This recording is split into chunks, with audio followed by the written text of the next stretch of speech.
Hey, good morning, everyone. I'm Luke Schumacher. I was a Rumsfeld Graduate Fellow last year in 2023, and I'm excited to be here. And I have the privilege of posing some questions to this all-star lineup of panelists we have assembled. We have a couple goals this morning in our discussion. The first of which is to kind of describe and highlight the dynamics that animate that drive public service work. And these folks here work in several different fields, but all very public interest oriented. And we're also going to try to highlight some of the emerging trends, challenges, opportunities facing those respective fields. And lastly, and especially for our current cohort of graduate fellows, we're going to try to show you a few different pathways towards public interest work as you think about what you might do after you graduate. But we're going to begin with introductions, maybe starting with Luke and moving down to Gabe. I think we'll want to know first, of course, who you are, your name, but more importantly, perhaps your graduate fellowship program and the year you graduated, what you've done in the past, where you've worked, and what you do right now in your current organization. Thanks. Good morning, everyone. Luke Perez. I'm currently at Arizona State, where I've been since the fall of 19. I did my PhD at UT Austin, graduated in 2018. I was a 2016 fellow, so I've been a working academic, publishing, trying to get tenure. And what else am I supposed to say? But basically, I've been sort of in academia for quite some time, including my graduate work. So, well, before that, 12 years in the Air National Guard and college. Hello, everyone. My name is Stephanie Koshel. I'm a 2009 fellow, and I actually graduated in the same year, 2009, from Missouri State University with a degree in Defense and Strategic Studies. I currently work at the Department of Defense. I am the Principal Director in the Office of Homeland Defense and Defense Support of Civil Authorities. I did some time at the Missile Defense Agency, worked at a think tank, but I'm a public servant in the Department of Defense. All right. Hi, everyone. I'm Sam Blumenthal. I was a 2021 fellow at Johns Hopkins SAIS, the Strategic Studies program there. Before that, I was in management consulting for a few years, some in New York and some in Singapore. I work for the Department of State now in their East Asian and Pacific Affairs Bureau, covering strategic infrastructure issues there. I started out as a presidential management fellow, which let me rotate to a couple of other places throughout the government.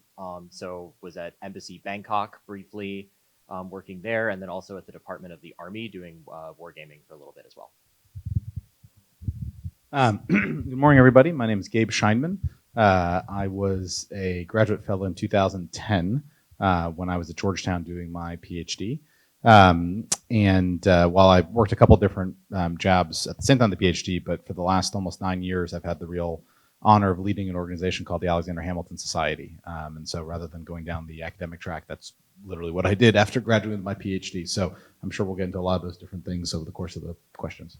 Yeah, absolutely. And let's dig into your current lines of work right now. What do you see as some of the most significant opportunities or challenges confronting your respective field, and how is it you and your team is either capitalizing on those opportunities or responding to those challenges?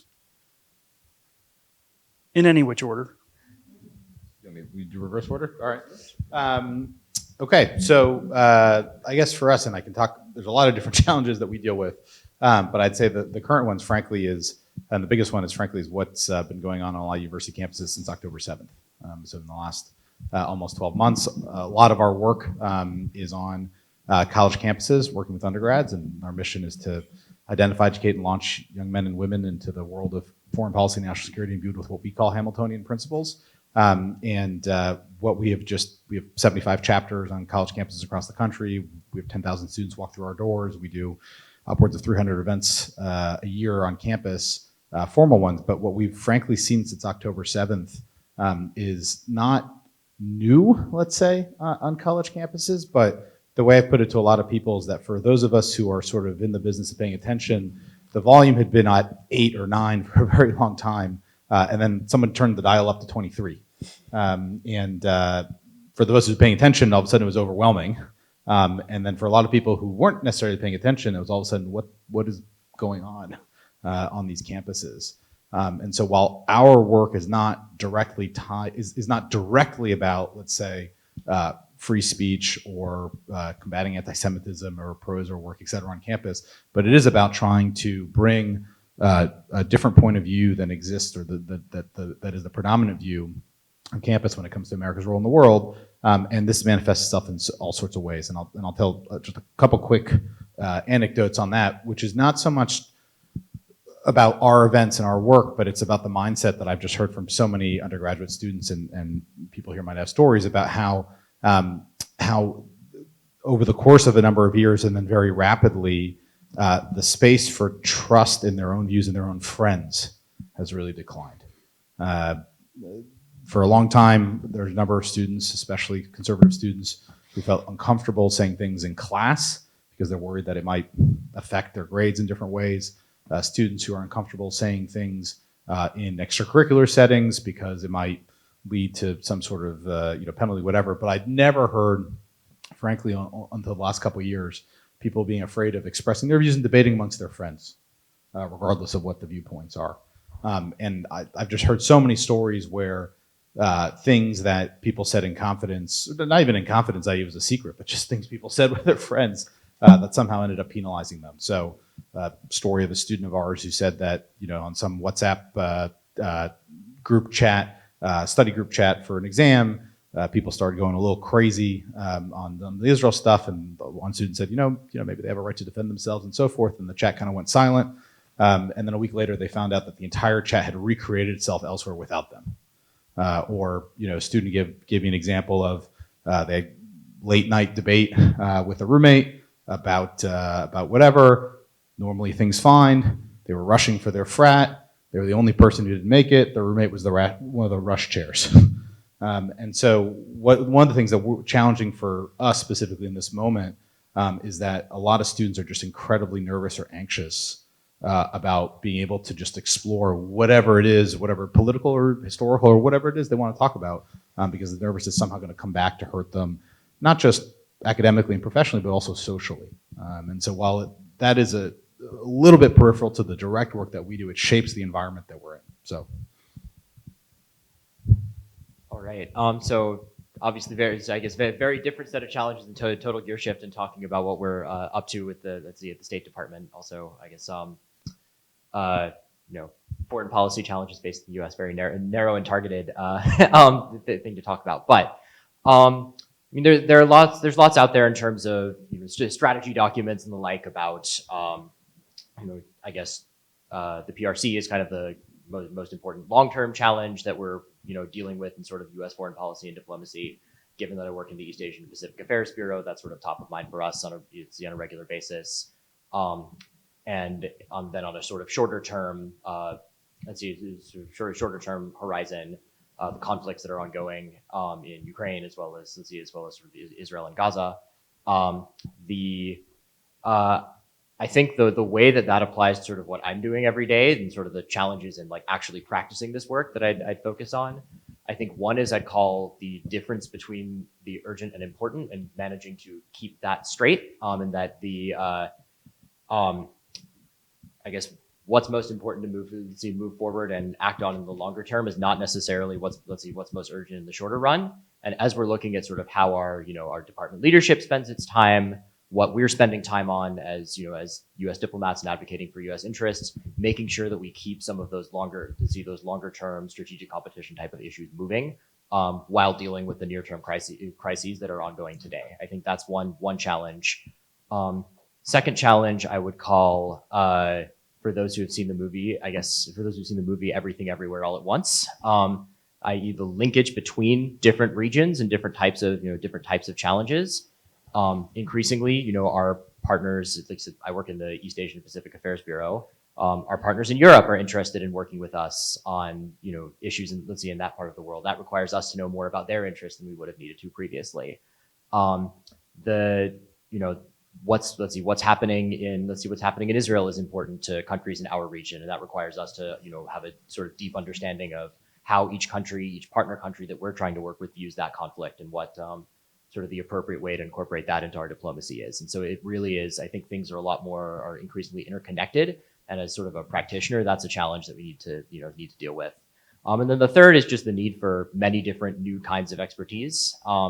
in in diplomacy. So, like I said, I cover infrastructure finance. I was in the private sector before, with sort of a financial services background, and so that's applicable there.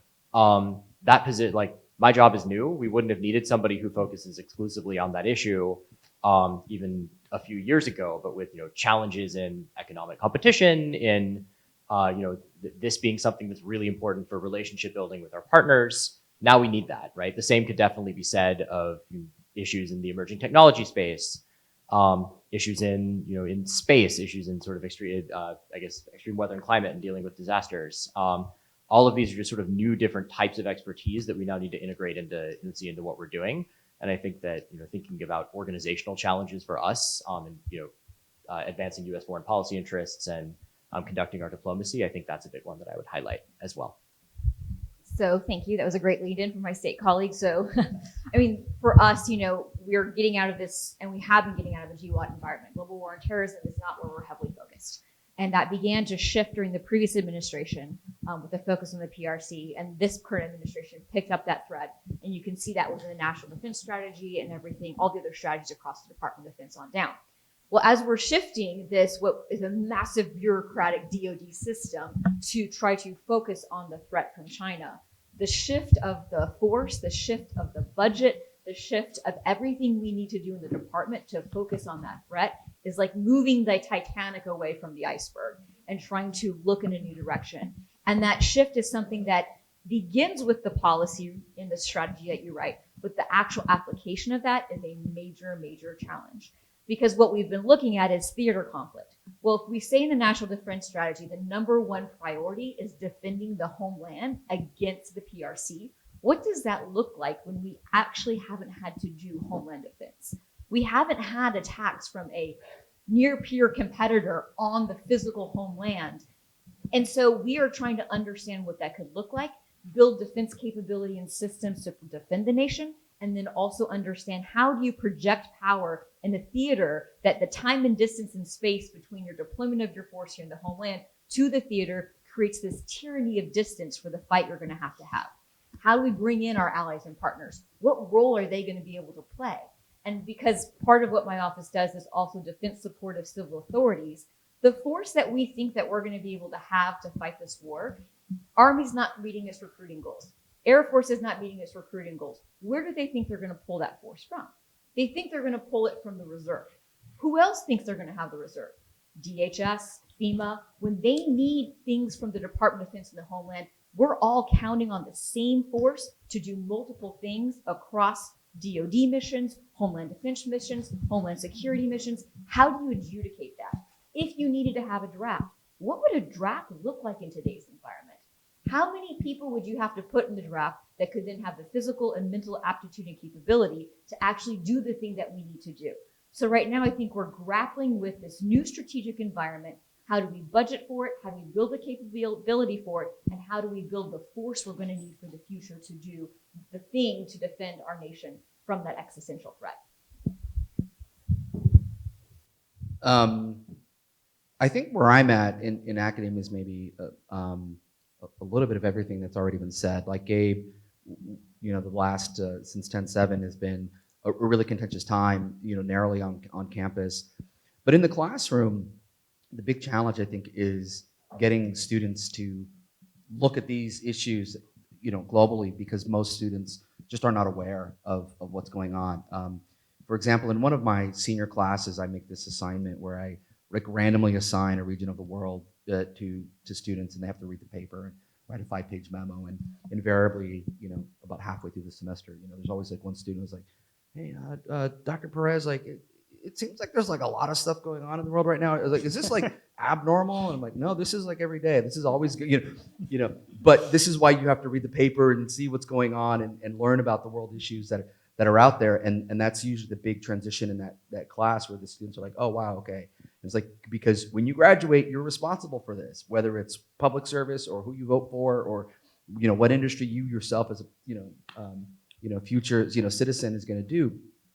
And so it's getting them to sort of see big picture, see how these things are interlinked, look at how, what's going on in Ukraine is affecting Asia and affecting this or that.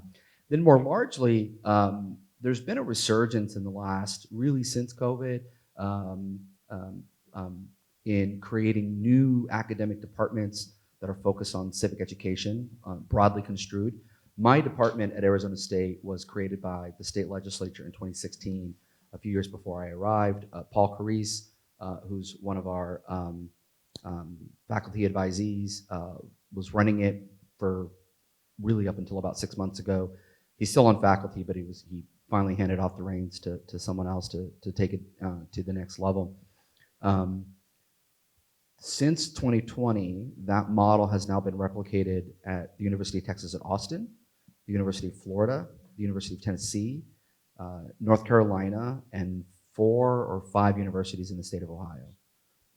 And each one of them have, by legislative fiat, as many as 10 or 15 required faculty lines, sometimes more.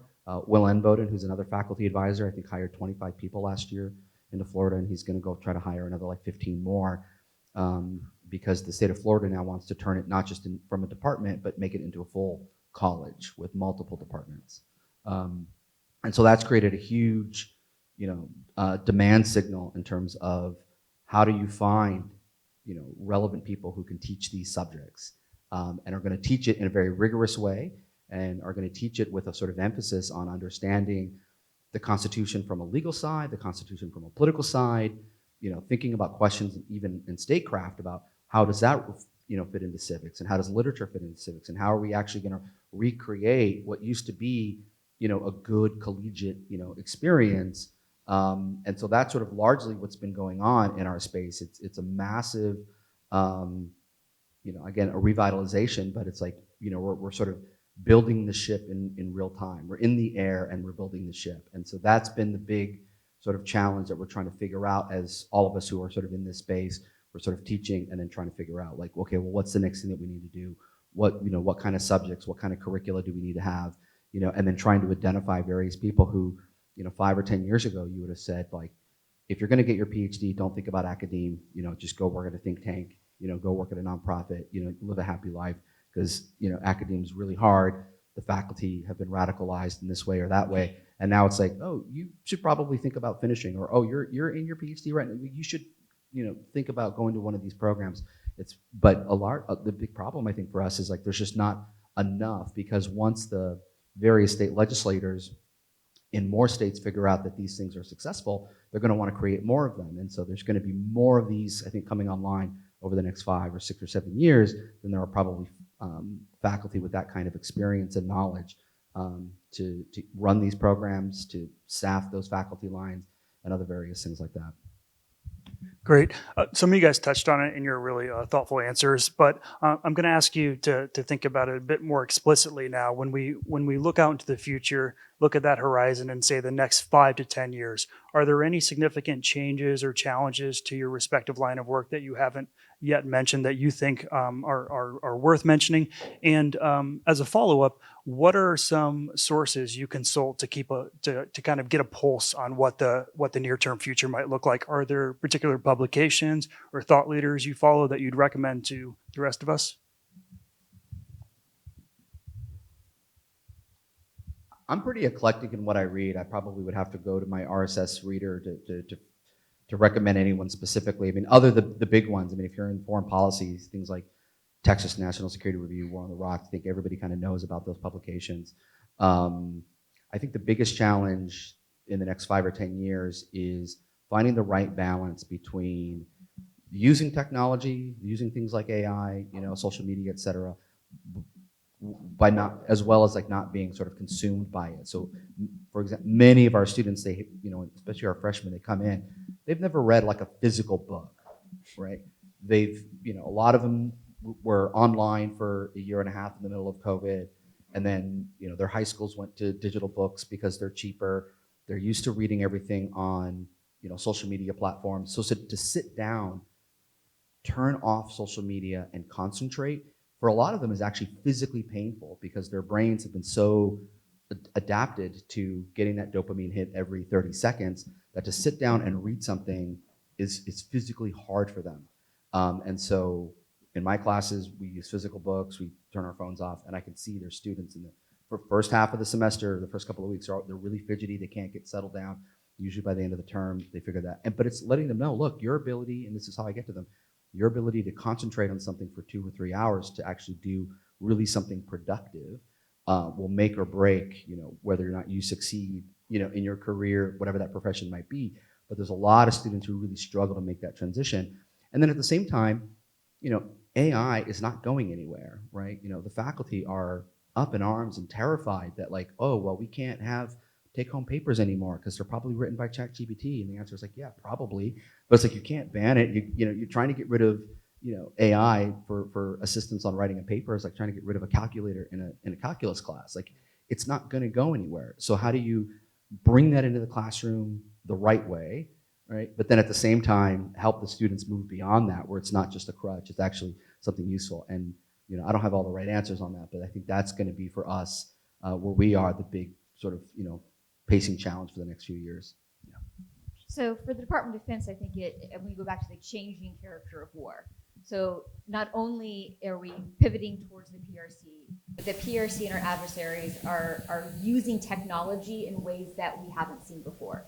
And we're trying to learn the lessons from Ukraine and Russia. How are drones being used? How are autonomous systems being used? Because that's a lesson that we can learn for what we might see in theater. The technological advancements of our adversaries to be able to target us in the homeland is something that is happening now, and it's only going to be an increasing problem. The use of anti-satellite systems, the use of unmanned drones underwater, not just as UAS systems. Those are things that we know the technology is out there, and we have not been able to fully figure out what those defense systems will be to protect us when we encounter them in theater, in warfare. Also, I would say that not only is it the systems of our adversaries, that those things become very clear acts of war, but it's the gray zone activities. If we're having cyber attacks on our infrastructure, at what point do we say that is an act of war? Or is it something that we say it takes us so long to attribute that cyber attack that during that interim period, we're doing diplomatic things, we're doing everything else, but we haven't quite said, no, this is actually an act of war. And there aren't international norms around what that would be as well. So we're in a brand new space that we're navigating. When it comes to trying to understand these kind of changing environments that we're operating in, my recommendation is actually to use the foundation. So Kyle, I had him actually come in and talk to my team about AI. That is his expertise. We have experts across the fellowship that you can call in to brief your teams to get you up to speed on those type of subject matters. Not here today, but Jennifer Bradley, she also was called in. I had her come talk to my team about nuclear deterrence, nuclear theory. What is STRATCOM looking at for the future? So use the network and the expertise within the system to get smart on the things that you need to get smart on, but also then for your teams. All right. I think that for me, I would say, so the three things that I had mentioned in my last answer, so crises do not neatly conform to what you've identified as your long-term strategic priorities. Everything is connected to everything else, and we need lots of new different sort of types of expertise in conducting our diplomacy. None of those three things are going away over the next 5 or 10 years, and things will in some ways only get more complex. If we talk sort of emerging challenges, I think certainly as diplomats, I think the one emerging area related to that third piece will be setting rules and norms to the extent that we can in a lot of these emerging areas, like AI, like cybersecurity, like even back as an econ policy nerd, infrastructure finance, right? Like what is the norms around how some of these projects should be should be built? So I think that's sort of figuring out how to get as large of a range of partners on board with what we would consider sort of high standards in these different areas, kind of US and US-led norms. That's definitely going to continue to be something that we need to work on, and requires both lots of different types of expertise. Requires all of the people who we have on the ground through our embassies. To your question on sort of publications and what you read to get up to speed, I think that we at SAIT are particularly spoiled because we have people who are on the ground doing a lot of this reporting, and that's oftentimes if we need to know about an issue in a lot of detail, we can ask, which a lot of times, I definitely realize we're lucky in that regard. Let's see, I think that it's going to require really bringing a lot of those different, different kinds of tools together and continuing that diplomacy with all of the different partners we want to work with in some of these emerging areas. Yeah, I'll stop there. I'm going to try and sound less curmudgeon-y than Luke about, kids these days don't know what a physical book looks like and that kind of thing. So on reading, so first of all, I actually don't think the lack of reading or the lack of information or the lack of sources or the lack of ideas out there is the problem. And I actually think that social media, despite all its problems, is actually wonderful for that because you have an opportunity to be able to read the thoughts, the analysis of quite a number of people on things that you never would have had access to otherwise. Open source intelligence stuff is a perfect example of that, and I'm sure all of us have benefited immensely from the organizations and individuals out there that have done immense open source work on, what's the status of the war in Ukraine or in Gaza or elsewhere in a whole bunch of different ways. The difficulty is discerning what is good, what is bad, never mind what's true and what's false, but just like, what are interesting ideas that ought to be followed? Who are the interesting people that they do? And that's a little bit in the eye of the beholder, but that I actually think is the hard part. People I think used to say that like, oh, well, because there's the internet, you can find anything. Well, that is only true if you know what questions to ask. Because if you don't know what the question is to ask, you'll never be able to find what you're looking for. And so I think that in terms of advice to give to younger folks in general is just trying to figure out what is the right question you're trying to ask. And that will help lead you to who the people out there in various shapes and sizes, whether they are books. This is not an anti-book rant anyway, but whether they are books or somebody's Twitter feed in that way. In terms of the challenges, this all sound a little bit more dour. I really, we have an opportunity. We as a country, we have an opportunity to have read the book and therefore we know how the movie ends. But actually learn the lessons from the book and basically change the ending of the movie. And yet we repeatedly don't do that. I said something similar last night at an event that we ran, but we see the threats and the challenges before us, some of which our colleagues at State and DoD have just kind of lined out, and yet we seem to refuse to take them seriously. And whatever your view are of the particular threats from China, Russia, Iran, or North Korea, whatever it is, I guarantee you that like fixing them is going to be way more expensive after the war as opposed to before. And yet we seem to just not be willing to take some of those things seriously. It's normal, it's fine, it's great to have rigorous debate on a whole bunch of policy stuff on what should our defense policy be, how big the defense budget should be, and so on and so forth. That's all obviously normal and healthy and important, all these things. But I guarantee you that these debates will seem silly after the attack comes. And again, what's so infuriating to me, and this is what I really worry about in the next 5-10 years, to answer your question, what's really infuriating to me is, as usual, there are lots of ways we can look at our own history and see that the moment we're in has replayed, whether that's in the 1940s or the 1930s or whatever it is, in different ways. And we just seem to not actually learn the lessons from those things. We seem to sort of put our head in the sand and hope for a different outcome in a lot of different ways. And so that's the part that really worries me actually quite a lot, or could change quite a lot in the next 5 to 10 years, which is we collectively as society, this foundation, the work I do, the work other people do here, is really invested in talent. It's really invested in people, with the idea that people actually are the ones going to make a big difference in the future of this country. And yet sometimes I feel like we're just sort of like, pissing in the wind a little bit, in the sense that we feel like we're making a little bit of progress here and there, and yet collectively I feel like we're not there. So that's a lot more dour. I'm more up on the reading and more dour on the general world situation in that way. Let's talk about what people need to be successful in your respective fields. So could you share with us maybe some skills, training, aptitudes that you thought were necessary when you first entered the field that you're in that remain relevant today, and also maybe some new skills, aptitudes, training, knowledge that that you'd like to particularly see from a newcomer who wants to enter your profession? I guess we'll start. We're doing. It's like the NFL draft. It's like everything's kind of we're in that way. Look, there are a lot of things, obviously, but sort of two general things I would say is good writing and be nice.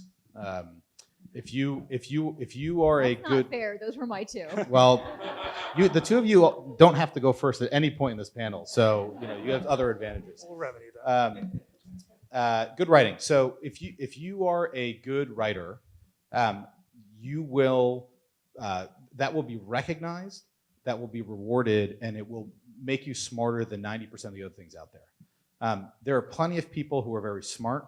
There are plenty of people who have very good ideas, but if they cannot articulate them, and particularly articulate them in writing, it doesn't go anywhere. And so your ability to articulate, to put on paper, even if you think it's a relatively simple idea or a simple argument, but put well, will put you in good stead way more than anything else. Despite the decline in reading and so on and so forth, I don't think there's been a decline in the need for good writing. And I don't just mean in academia and published writing. I mean just sort of constructing a good email, right? Or actually answering the question, in some of these ways in writing. And so I think it's just we do not, and I'm worried about the writing. Like we do not do a good job of this. I'm sure this is most people's experience in school or in grad school, which is at some point you reach a stage where your professors or the people grading your papers, they recognize that the writing is not good, but they also recognize that's not their job and they don't want to spend the time doing it. And so they'll maybe kind of give you some feedback on ideas or the research or the sources or whatever, but like don't actually help you improve being a writer. And so often, you might get at the end of a term paper a letter grade and 3 sentences of feedback, but it's the end of the semester. So what are you going to do with that? And so as a consequence, I really do feel, this is where the curmudgeon in me comes out, I do feel that we are not actually, the younger generation coming out of college is like increasingly bad writers. So be a good writer is number one. And a lot of that is just practice, doing it over and over again. On the be nice part, there are also plenty of people who are super smart and plenty of people who are good writers, but if they're a pain in the butt to deal with, you just don't want to deal with them. And what ends up happening is not that you get told you are not being nice, be nicer. What ends up happening is you just stop inviting that person to things, and they would never know, right? It's usually, you don't usually spend a lot of time trying to improve the social skills of people that are not your friends. And so I think it's true, I don't know what to tell you. And it's not just be nice in a transactional way in the sense of Washington's a small town and people remember things and reputations are sticky, although those things are true. It's also because at the end of the day, this world is about people, and you want to do things with the people that are fun to be around, like way more than anything else, right? And that's true in a professional context. That's true in a social context. Obviously true in a family context. And so I don't have a good way of, there's no finishing school for be nice, I don't think. But I do think that like the more fun and pleasant and normal and sane and humane and just, all around the good person you want to be around is also going to carry you a much farther way in your career than anything else. Yeah, so I would absolutely agree with both of those points, particularly the writing piece. Well, both of them really. Yeah, that's a good point. That's a good point. Both of them. I think that so on writing, I'll just say that's as important in government and in public service as it is as I'm sure it is in academia. That is, if you're writing for people who you work with, that's how you get people. That's how you get your leadership's attention. Is by writing well, basically. And if you're writing for us, again, with state, writing for foreign partners, making sure that you've got your words calibrated, exactly right, that dictates how well your message is going to be received. And that dictates, in turn, what kinds of work you're going to be able to do with the people in the countries that you want to work with. So that's, critical there. For us, I would also add the ability to brief concisely and well, to people who don't have a lot of time. That's that's also key. How to use short blocks of time to convince somebody to convince folks and to show folks what is what's important about what you're doing, and be able to concisely communicate kind of what the key next steps and key problems are in the issues that you work on. I think that's key. Key for us has been for a long time, and will continue to be. I think. To some of my earlier answers in terms of emerging things that we're looking for, the ability to come up to speed on some of these subjects quickly. Just since getting into my current role about a year ago, had to come up to speed on things from undersea cables that carry the internet, to the energy sector in different countries, to ports, and what's important about what makes a port profitable or not. Like, so it's sort of just this. I think that there's a kind of curiosity that really helps with that kind of willingness to learn about new things quickly. And I think that that's something that's going to be increase, or has always been important and will continue to be increasingly so. So ditto, absolutely. One quick example, my sponsor to this program, Dr. Payne, was my thesis reader, and he took painstaking time with me on my writing. And I mean painstaking as in an hour every day for 3 months, to the point at the end he said, there's no way you're going to be able to get all these edits done. You're not going to be able to graduate on time. And that was like the gauntlet down, like that lit the fire under me that said, no, I have to get this done. And I carried all of my thesis material to Europe on vacation over Thanksgiving, and I knocked it out. But I will forever be grateful that someone took the time to actually make me know what passive voice is and be able to identify it every time I see it now. So I would recommend also do that for other people. When you're reading someone's paper, if they've asked you to peer edit it, give them the feedback they need to be a better writer, because that's what they're going to need no matter where they work, in government, in private sector, public sector, whatever it is, you have to be a good writer. And then I call it the don't be a jerk rule. So yeah, it's collegiality. And part of that has to do with someone, when you need their help, they're not going to answer your email because of your rank. They're going to answer the email and do the thing that you need them to do because you have a relationship with them and because you've treated people respectfully and nicely.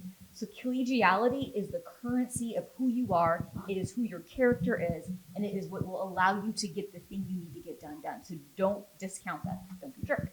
And then I would say lastly, at least in DoD, because it is such a huge bureaucratic system, you do have to have bureaucratic jujitsu. And that's something that's a little bit of an intangible, but you have to understand the system you're in, how it works, what the levers are within that system to get done what you need to get done. The first no isn't always a real no. You have to know how to maneuver behind the scenes. We work a lot with the National Security Council. If DoD has a hard position on an issue and we're going to go to an NSC meeting, I'm on the phone getting Treasury, Commerce, Department of Energy, everyone behind the scenes to my position before my leadership even walks in that room. I am pre-baking those decisions as much as I can so that we can win the fights that we need to win. So know where your levers are within your organization, within your institution, to get the thing done that you need to get done. Writing. But I'll add, and I think it's sort of been alluded to, you have to know the required rhetoric for the particular genre of writing. A memo is different than an email, is different than, say, a blog post or an academic journal article, and learning how to write well for the multiple different types of outlets that you're going to do. And it might be something as simple as the subject line in an email. I get so many emails. Students are usually like, "Hi," and then the question is like, "What day's the final?" But even academics will just put a generic subject line that I don't even know if this is information. I don't know if this is an ask. And I can be a good professor and ignore my email all day or 2 days or 3 days and then respond. And that's fine. But still, every now and then I'll get an email and the subject line is actually informative. And so I'll see that and I'll just open it because I know it's telling me something I need to know, or it's telling me that it's going to ask me something. And I try very hard to do that in my own emails. And that's something I learned in the military, where you have to put those kinds of things. This is info, or this is an ask, or this is signature required, or whatever. And my regular emails to other colleagues around the university or even around academic, they get answered. They usually get answered really fast because they see that and intuitively like, oh, okay, great, and they'll click on it. And then there's a clear sort of, sometimes you do have to spend more than 5 minutes writing an email, not because it's long, right? What is it, Twain? I think it was Twain said like, oh, I wrote you a long letter because I didn't have time to write you a short one. So I'm trying to sort of work that to make sure it's concise, it says what it needs to be said. And that's a very different kind of writing than, say, like what's required for, say, an article that's going to go under peer review and then come back and you're trying to talk about something very like quantitative or substantive that you're communicating to a different type of people. So whatever industry you think you're going to go into, they're going to have their own informal style guide or informal way of writing, and whether it's the private sector or government or whatever, learn that, figure out who's doing it well, figure out how to emulate it well, and all that. I do have advice about how not to be a jerk. I think it helps to find the right, I guess you would, people call it like work-life balance, but learn, get involved at your church, go join a softball league, do something that's going to, when you are off the clock and you are engaged in your community or engaged with other people doing things, many of whom are not working at elite levels that you're doing. I have a couple of groups that I hang out with, and it's like some of them are working this industry or that industry, and you're in the same softball league or you're in the same church group, and you're just talking to people, and none of this high stakes politics is on the table, and it's just so grounding. My oldest, by his own initiative, has started Boy Scouts recently, so we're like going to the church once a week, and he's doing this thing, and he's learning his craft, and you're talking to, and then a couple times in the fall and in the spring, you're on the hiking trip, and like you're off in the mountains in Arizona, and you don't have cell service. It's fantastic, and then you get back on Monday morning, and everyone's like, "How was your weekend?" I was like, "It was great." I was just like hanging out with my kid, like hiking and fishing. Like, what's not to love? And like, that was excellent.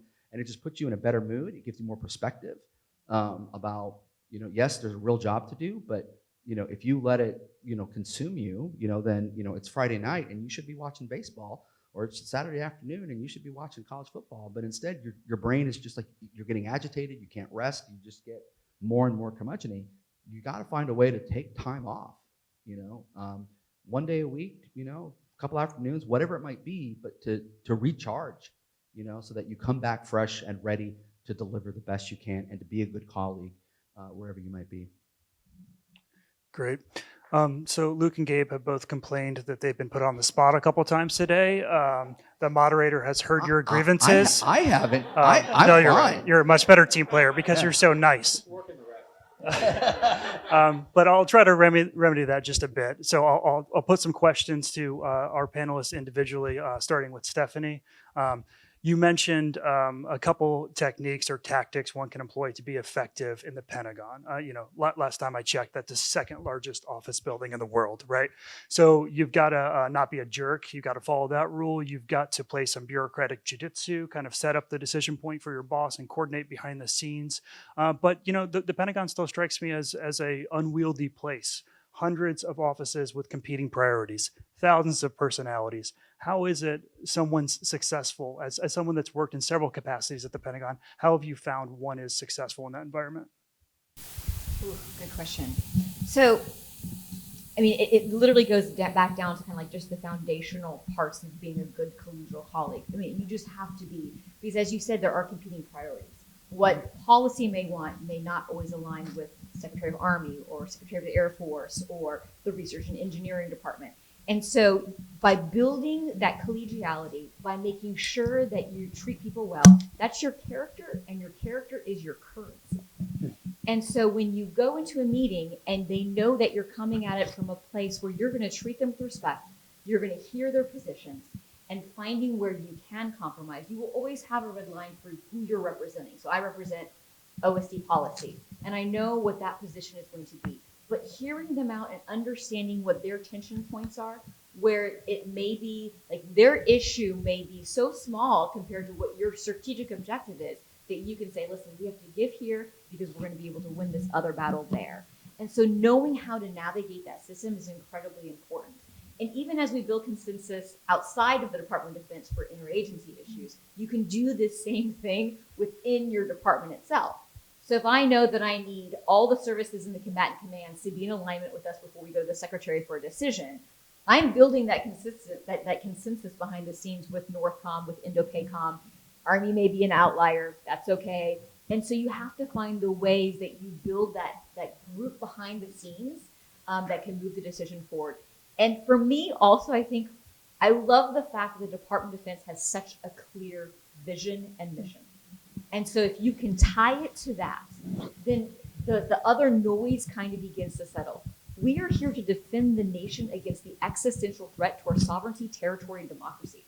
If that's the vision we have, then a lot of the other chaff can fall aside because you're focused on making sure that the nation has that as the gold standard, the star that you are trying to aim for. And then that helps other people also sometimes rally behind that vision that you're trying to cast and set. Great, thanks. Sam, I think, a lot of our current graduate fellows are looking forward to leading careers where they'll probably pivot between the public sector, private sector, back and forth. So someone in your position that worked first in consulting, then to graduate school, now in the public sector in the State Department, what advice might you have to these young people about their first job that they might select and when they know it's the right time to pivot and what lessons they can bring from their last job to the next? Yeah, I think that there's a few. I think the first thing is, I think, interesting to point out that when we were talking about sort of things required to be successful in all of the industries and fields represented here, none of them were, all of them are really broadly applicable across across basically everything. Good writing, collegiality, speaking well, all of those kinds of things, and I think you can really develop those in lots of different contexts. I think the other one, and this is sort of a coming back to the point on curiosity and also humility, I think, is realizing that, especially as you're looking at sort of first jobs out of grad school or whatever it may be, that there's something you can learn from basically any experience and basically any job. I mean, that was something that, within consulting, we switch projects all the time. We're switching from, one industry to another, one company to another every 6 months or something like that, right? And that, even if a topic that you're working on initially sounds boring, in a lot of cases you'll learn something, maybe it's what helps you, working on that helps you be a better writer. Maybe you have to come up to, learn about something that is totally unfamiliar to you and new, and you now have that experience that you can take forward. So I think kind of having the, the curiosity and the humility to realize that there's something that you can learn from basically any experience, and that at the end of the day, while knowledge, specific knowledge about one field or another, you may need that to advance in your career to some degree. The basics are pretty transferable, and I think that kind of at a thinking about it as personal, personal development, personal growth kind of level. That's the advice that I would give. Gabe, you started this off, talking about the environment on American campuses post 10/7. I was at Stanford Law School last year, and in light of what was happening on that campus, I felt the need to develop a couple organizations on my campus to try to steer and steward more responsible conversations. One of which was resurrecting a chapter of Alexander Hamilton Society that had gone defunct at Stanford. The other was a chapter of the Law Students for Israel, kind of a national organization as well. So obviously your organization, the Alexander Hamilton Society that you direct, is trying to foster and create space for rigorous high-level discussions about U.S. foreign policy and national security. Do you have thoughts about how American campuses might open up more spaces like that, either in the classroom or outside of it, to foster dialogue? I do, but I don't know how much time you want to You got 5 I mean, this is a big topic, right? But I totally agree. Look, I think the issue is, and you've seen it in how a lot of universities have spent the summer. They spent the school year, I think, just kind of drinking water through the fire hose and trying to react. A lot of them reacting poorly, but basically they were just in reaction mode. And then you saw, I think, over the summer, an attempt to actually try and reset. And a lot of what they focused on was clarifying or adding new rules. Rules on free speech, rules on assembly, rules on reporting of incidents, rules on anti-Semitism, rules on discipline, and then some, and caving to some of the protesters, rules on university investment policies in different ways. And I think they are just totally fighting the wrong battle, because that means that their own view of what has happened is that the bad stuff that you have seen are bugs of their system, and if they can fix the bugs, then it's all fine.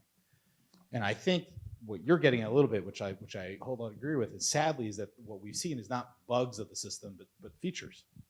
And no rule change of any sort is going to actually address that, right? It has been nice to see a number of universities over the last 2 months, adopt or readopt these principles of institutional neutrality, right? That's where I stand, that's generally a good thing for a whole bunch of different reasons. But it's really problematic that the only time they decided that it is worth being silent, is when like the Jews are attacked, right? Like that is an indictment of university leadership. And so I sort of feel very mixed about praising them in that way. And so to get to your question, nothing is really going to change on these things unless individuals, and that is not only university leaders like presidents and deans and so forth, but also individual professors, take it upon themselves to actually change the culture that is going on their campuses and not wait for some rule change over what is the line of accepted speech by university or not. I remember I happened to be at my own alma mater, but meeting with our chapter at Harvard the week the encampment went out, and I said, like, look, guys, I mean, like, I'm a free speech advocate. Like, a lot of the stuff they say nasty, but isn't this just like free speech, and you should kind of abide by it? And they point out very clearly, it's like, yeah, but the universities had speech codes for I don't know how long, and so they've just kind of rediscovered this kind of energy for free speech out of nowhere on the things that they don't like, right? So in terms of what like people can do it's really just an individual responsibility. I don't know how else to say this, right? I mean, I hope that students kind of push their faculty and their administrators to do more of this stuff, but it's on the individual thing. I had a professor my freshman year. It was basically kind of con law 101 class, but for undergraduates. It's called like Civil Liberties in America, and this is before like TEDx talks and all this sort of stuff. But anyways, we kind of the class was basically reviewing some of the more historically prominent constitutional law cases in the United States, and so it's like flag burning, or Roe v. Wade, or neo-Nazis marching in Skokie, Illinois, these sorts of things. And the professor, to his credit, would sort of walk up and down the aisle, no notes, and make one side of the argument. These are all Supreme Court cases, right? One side of the argument, and you'd be totally convinced, like absolutely totally convinced. And then he'd flip the switch and argue the other side, and you would be totally convinced once again. And only in retrospect did I realize that was not the norm. And I took away 3 things, and those are the things that I wish more people took in to the point that to the question you just asked, which is, one is these things are incredibly hard. And I'm not quite saying there's no right or wrong. There are rights and wrongs. But these are incredibly difficult, and reasonable people can actually disagree on a lot of things, and that's okay.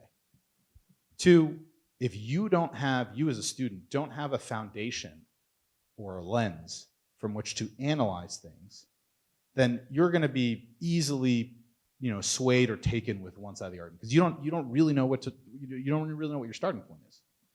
And so the need of a good foundational classical liberal, education about how to think, not what to think. It's sort of the how to think thing is incredibly important, because it allows you to stay true to yourself as to what questions to ask. And that was 2. And third, good on him.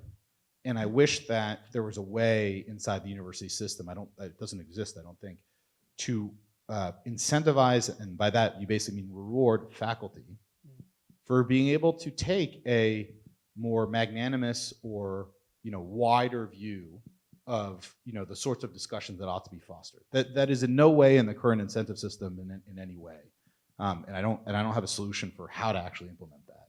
But to me, it's like you got to change the incentive structure in some way that tells the individuals who are empowered to theoretically educate the next generation, to give them encourage them to give a much wider berth to conversations, both in class and outside of it. Yeah, in our final question, Luke, I'm going to ask you to reflect on something related. What you started with. You work at ASU's School of Civic and Economic Thought and Leadership, SCITL. Beyond being a mouthful, it's become something of a model that we're seeing replicated in state universities across the country. Can you kind of tell us, what do you think is so attractive about that model? Why state legislatures are trying to replicate that elsewhere? And where do you see that this movement for civic education renewal heading ultimately? One reason it's a mouthful of a name, or one reason that that it was a name that was written by bureaucracy, written by the legislature, is because they use the conjunction and twice. You know, it's not a serial comment, civic comment, Good writing. comic comment. You know, they just have to keep adding things as each person who was signing on to it wanted to add one more thing. I think the reason it's successful, it speaks to what Gabe was just saying.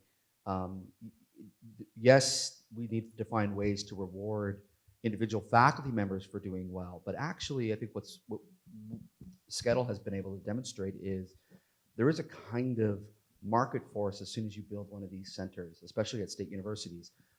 You know, most of the protests, most of the encampments last year, we were just talking about this over breakfast, were all at elite universities, you know, whether they were the elite public schools like Berkeley or all of the private universities. You know, if you looked at, there was a graph that went around over the summer of tuition relative to Pell Grant, and then color-coded if there was an encampment or whatever. The further down the scale you go in tuition, and the higher the number of percentage of students who are on like a Pell Grant, like, I mean, just exponentially just drops in terms of like no encampments, no protests, no nothing, because those students are all first, second gen college. They're trying to make their first rung on their sort of own personal development ladder. They don't have time for these kinds of things, you know, like they want to be the first kid in their family ever to get that engineering degree and then work somewhere locally in town and just be successful. And so, you know, but when you give those students good curriculum, it sells itself. You know, the best advocates for our program at our university are our majors, you know, or students who take one of our classes because it fulfills one gen ed requirement that they need to sort of tick the box off, and then they eat it up, you know. And it doesn't matter if it's like my course on American Grand Strategy or other faculty members have a course, it's like, you know, debating capitalism, and they read Marx and Smith, and they, you know, they're just talking about these ideas, and students are like, yeah, like give me more of that.